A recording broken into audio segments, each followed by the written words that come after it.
Hi! Welcome to heal on hi. இன்னைக்கு நம்ம subscriber ஒருத்தர் கேட்டிருக்காரு, மைக்ரேன பத்தி டீட்டெயில்டா வீடியோ வேணும் அப்படின்னு சொல்லிட்டு, அதுக்காக இந்த வீடியோ. மைக்ரேன் அப்படிங்கிறது நம்ம நார்மலான தலைவலி அப்படின்னு பலரும் நினைச்சிட்டு இருக்கோம். ஆனா மைக்ரேன்ங்கிறது வெறும் தலைவலி மட்டும் கிடையாது. அது நம்மளோட பிரெயின் அண்ட் நர்வ்ஸ் மூளையும் நரம்பையும் அஃபெக்ட் பண்ணக்கூடிய ஒரு நர்வ் டிஸார்டர். இந்த மைக்ரேனோட சிம்டம்ஸ் பார்த்தீங்கன்னா, எல்லாருக்கும் ஒரே மாதிரி இருக்காது. தலைவலி, வாமிட்டிங் சென்சேஷன், ஸ்லீப் டிஸ்டர்ப் ஆகுறது, பிளர்ரி விஷன், தாங்க முடியாத ஷார்ப் ஹெட்டேக். இதுல எதுவா வேணாலும் இருக்கலாம் அவங்களோட சிம்டம். மைக்ரேன் அப்படிங்கிறது சடனா கொஞ்ச நேரத்துல டெவலப் ஆகுற ஹெட்டேக் மட்டும் கிடையாது. ஒரு சிலருக்கு பார்த்தீங்கன்னா, அந்த நாள் ஃபுல்லாவே ரொம்ப ஃபெட்டிகா இருக்கும். ரொம்ப டயர்டா இருக்கும். கோவமா இருக்கும். ஸ்ட்ரெஸ்ஸா இருக்கும். மூட்ஸ் வந்துட்டு ஸ்விங் ஆகிட்டே இருக்கும். ரொம்ப யார்ன் பண்ணிட்டே இருப்பாங்க. கொட்டாவி விட்டுட்டே இருப்பாங்க. தூக்கம் வர மாதிரி இருக்கும். ஆனா அவங்களால தூங்க முடியாது. வாமிட்டிங் சென்சேஷன் இருந்துகிட்டே இருக்கும். ரொம்ப லைட் அண்ட் சவுண்ட் சென்சிட்டிவிட்டி ஜாஸ்தியா இருக்கும். பிரைட் லைட்டா பார்த்தாலோ, இல்ல ரொம்ப சவுண்டா எதையாச்சும் கேட்டாவோ ரொம்ப அவங்களுக்கு இரிட்டேட் ஆகும். ஒரு மாதிரி மேலலாம் டிங்லிங் சென்சேஷனா இருக்கிற மாதிரி இருக்கும். இது எல்லாத்தையும் மைக்ரேன் ஆரா அப்படின்னு சொல்வாங்க. மைக்ரேன் ஆரா அப்படிங்கிறது மைக்ரேன் அட்டாக்குக்கு முன்னாடி வரக்கூடிய ஒரு நிலை. ஒரு ஸ்டேட் தான் வந்துட்டு மைக்ரேன் ஆரா. இதுல மெயினா அஃபெக்ட் ஆகுற பார்ட் எது அப்படின்னு பார்த்தீங்கன்னா, நம்ம பிரெயின்ல இருக்கக்கூடிய ஹைப்போதலமஸ் அப்படின்னு ஒரு பார்ட் தான். இப்போ அந்த பார்ட் அஃபெக்ட் ஆச்சுன்னா, நம்ம உடம்புல ஹார்மோன் ப்ரொடக்ஷன்ல இம்பேலன்ஸ் ஏற்படும். சர்க்காரியன் ரிதம் வந்துட்டு மாறும். பாடியில டீஹைட்ரேஷன் ஏற்படும். தூக்கம் வந்துட்டு சேஞ்ச் ஆகும். ஸ்லீப்பிங் பேட்டர்ன் சேஞ்ச் ஆகும். இங்க பிரச்சனை நம்மளோட பிரெயின்ல எந்த பார்ட்ட வேணாலும் அஃபெக்ட் பண்ணலாம். ஸோ எந்த பார்ட் அஃபெக்ட் பண்ணுதோ, அத பொறுத்து தான் ஒவ்வொருத்தரோட சிம்டம்ஸும் இருக்கும். இப்போ மைக்ரேன் இருக்கிறவங்களுக்கு அத சரியா ட்ரீட் பண்ணாம விட்டாங்க அப்படின்னா, ரொம்ப எக்ஸ்ட்ரீமா போகும்போது, அவங்களுக்கு depression, panic attack, sleep disorders, sometimes stroke வரக்கூட சான்ஸ் இருக்குன்னு சொல்றாங்க. இந்த மைக்ரேன்னால எஃபெக்ட் ஆயிருக்க பீப்பிளுக்கு நார்மலான எக்ஸ்டர்னல் ஸ்டிமுலஸ் கூட அவங்களுக்கு ஒரு பெயின கிரியேட் பண்ணக்கூடிய ஸ்டிமுலஸா மாறுறதுக்கு சான்ஸ் இருக்கு.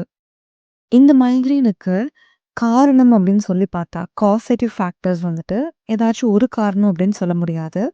ஜென்ரலா பார்த்தோம் அப்படின்னா, பாடியில டாக்ஸின் வந்துட்டு ஓவர்லோட் ஆகுறது. அதாவது டீடாக்சிஃபிகேஷன் சரியா நடக்காம இருக்கிறது. நம்ம ஃபுட் ஹேபிட்ஸ் மூலமா பேட் ஃபுட் எடுத்துக்கிறதுனாலயோ, இல்ல எக்ஸ்டர்னல் பொல்யூட்டன்ஸ் மூலமாகவோ, நம்ம உடம்புக்குள்ள கெட்ட விஷயங்கள், டாக்ஸின்ஸ் ஆட் ஆகிக்கிட்டே இருக்கும்.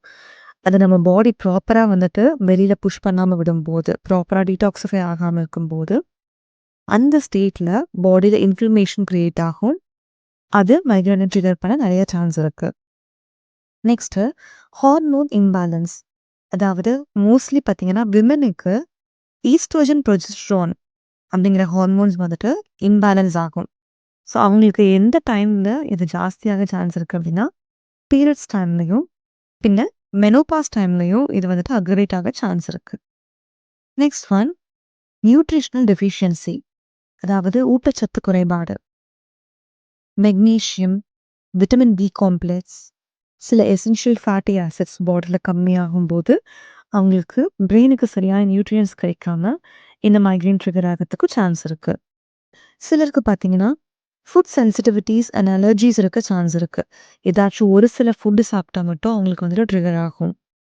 ஒரு சிலருக்கு ஸ்ட்ரெஸ் அண்ட் எமோஷனல் ஃபேக்டர்ஸா இருக்கலாம். ரொம்ப டென்ஷன் ஆனாவோ, இல்ல கோவப்பட்டாவோ, இல்ல ரொம்ப டிப்ரஷன்ல இருந்தாங்கனாவோ, இல்ல அவங்களுக்கு வந்துட்டு மைக்ரேன் ஸ்டார்ட் ஆக ஆரம்பிக்கும். இன்னும் ஒரு சிலருக்கு அவங்களோட கட் ஹெல்த்த ஒழுங்கா பார்த்துக்கல அப்படின்னா, அதாவது டைஜஷன் ப்ராப்பரா இல்ல, கான்ஸ்டிபேட்டடா இருக்கு.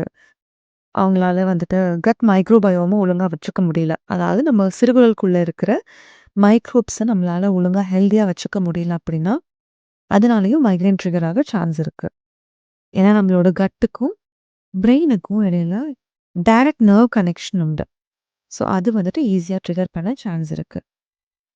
இது எல்லாமே பார்த்தீங்கன்னா, ஜென்ரலா வரக்கூடிய காரணங்கள். இது இல்லாம சில அன்னோன் காசஸ்னாலயும் மைக்ரேன் ட்ரிகர் ஆக சான்ஸ் இருக்கு. இப்போ மைக்ரேன் ஸ்டார்ட் ஆகறதுக்கான காரணங்கள் பார்த்தோம். இப்போ சடனா வந்துட்டு மைக்ரேன ட்ரிகர் பண்ணக்கூடிய ஃபேக்டர்ஸ் அப்படின்னு பார்த்தோம் அப்படின்னா, ஃபர்ஸ்ட் இடத்துல இருக்கிறது டீஹைட்ரேஷன். அதாவது மைக்ரேன் உள்ளவங்க எப்பவுமே பாடியை டீஹைட்ரேட் ஆகாம பார்த்துக்கணும். உடம்புல வந்துட்டு தண்ணியோட அளவு கம்மியாகுது, எலக்ட்ரோலைட்ஸோட அளவு கம்மியாகுது அப்படின்னா, ஈஸியா உங்களுக்கு ஹெட்டேக் ட்ரிகர் ஆக சான்ஸ் இருக்கு. Next one sleep pattern. அவங்களோட ஸ்லீப் பேட்டர்ன்ல ஏதாவது டிஸ்டர்ப் ஆச்சுன்னா, ரொம்ப இர்ரெகுலர் ஆச்சுன்னா, டைமுக்கு தூங்கி டைமுக்கு எழுந்திரிக்காம லேட் நைட் தூங்க ஆரம்பிச்சாங்க அப்படின்னா, ஈஸியா ட்ரிகர் ஆக சான்ஸ் இருக்கு. நெக்ஸ்ட் ஒன் என்வாயர்மெண்டல் ஃபேக்டர்ஸ் அப்படின்னு சொல்லுவாங்க. அதாவது லைட்டு ரொம்ப பிரைட்டான லைட்டுக்கு திடீர்னு எக்ஸ்போஸ் ஆனாவோ, இல்ல ரொம்ப சவுண்ட் அந்த திருவிழால வைக்கிற ஸ்பீக்கர்ஸு அந்த மாதிரி சவுண்ட் கூட. பின்ன ஸ்மெல் ரொம்ப டிஃப்ரெண்ட்டான அவங்களுக்கு பழக்கம் இல்லாத ஏதோ ஒரு ஸ்மெல் கூட அவங்களுக்கு ட்ரிகர் பண்ண சான்ஸ் இருக்கு. அதுக்கப்புறம் ரொம்ப முக்கியமான விஷயம் அவங்களோட பிளட் சுகர். ஒரு சிலருக்கு டைமுக்கு சாப்பிடாம விட்டாங்க அப்படின்னா, அதுவே மைக்ரேனை ட்ரிகர் பண்ண சான்ஸ் இருக்கு. பிளட் சுகர் திடீர்னு ஜாஸ்தியானாவும் ட்ரிகர் ஆகும். அப்போ ரொம்ப சாப்பிடாம இருந்தாலோ, இல்ல திடீர்னு ஏதாவது ஸ்வீட் சாப்பிட்டாவோ அவங்களுக்கு வரதுக்கு சான்ஸ் இருக்கு. இந்த மைக்ரேனுக்கு நார்மலா எல்லாரும் யூஸ் பண்றது என்ன அப்படின்னா, பெயின் கில்லர்ஸ். ஹெட்டேக் ரிலீவ் பண்றதுக்காக பெயின் கில்லர்ஸ் எடுத்துப்பாங்க. பட் இது ஒரு லாங் டெர்ம் சொல்யூஷனா அப்படின்னு பார்த்தோம்னா கிடையாது. அப்போதைக்கு பெயினை ஸ்விட்ச் ஆஃப் பண்ற மாதிரி ஆஃப் பண்றதுக்கு அது ஹெல்ப் பண்ணும். பட் லாங் டெர்மா ஒரு சில லைஃப் ஸ்டைல் சேஞ்சஸை நம்ம அடாப்ட் பண்ணிக்கிறது மூலமா நம்மளால மைக்ரேனோட இன்டென்சிட்டியை கம்மி பண்ண முடியும். ஸோ அது என்னன்னு நீங்க பார்க்கலாம். ஃபர்ஸ்ட் ஒன் நம்மளோட சர்க்காடியன் ரிதம். அதாவது பாடியோட பயாலஜிக்கல் கிளாக் பொறுத்து அந்தந்த டைமிங்க்கு நம்ம எல்லாமே கரெக்டாக செய்யணும். பாடியில் சர்க்குலேஷனை இம்ப்ரூவ் பண்ணுறதுக்காக ரெகுலராக எக்ஸசைஸ் பண்ணணும். ஸ்லீப் ரொட்டீனை கரெக்டாக மெயின்டைன் பண்ணணும். டெய்லி யோகா, பிராணாயாமா, மெடிடேஷன் இந்த மாதிரி செல்ஃப் கேர் ரொட்டீன்ஸ் கண்டிப்பாக ஏதாச்சும் இருக்கணும். மைண்டில் வந்துட்டு இமோஷனல் ஃபேக்டர்ஸ் மூலமாக ட்ரிகர் ஆகுது அப்படின்னா, அதுக்கு மைண்ட்ஃபுல்னஸ் மெடிடேஷன் ரொம்பவே ஹெல்ப் பண்ணும். டீப் ப்ரீதிங் ப்ராக்டிஸ் பண்ணலாம். அடுத்து பார்த்தீங்கன்னா, ஃபுட் சப்ளிமெண்ட்ஸ். நம்ம நார்மலாக ஃபுட் மூலமாகவே நல்லா நியூட்ரியன் ரிச் ஃபுட்ஸ் எடுத்துக்கலாம். கீரை சாப்பிடலாம், சீ ஃபுட்ஸ் சாப்பிடலாம். பின்ன vitamin B complex, antioxidants அதிகமாக இருக்கக்கூடிய வெஜிடபிள்ஸ் அண்ட் ஃப்ரூட்ஸ் எடுத்துக்கலாம். சப்ளிமெண்ட்ஸ் தேவைப்படுது அப்படிங்கிறவங்க ப்ராப்பராக டாக்டர்ஸோட ப்ரெஸ்கிரிப்ஷனோட எடுத்துக்கிறது நல்லது.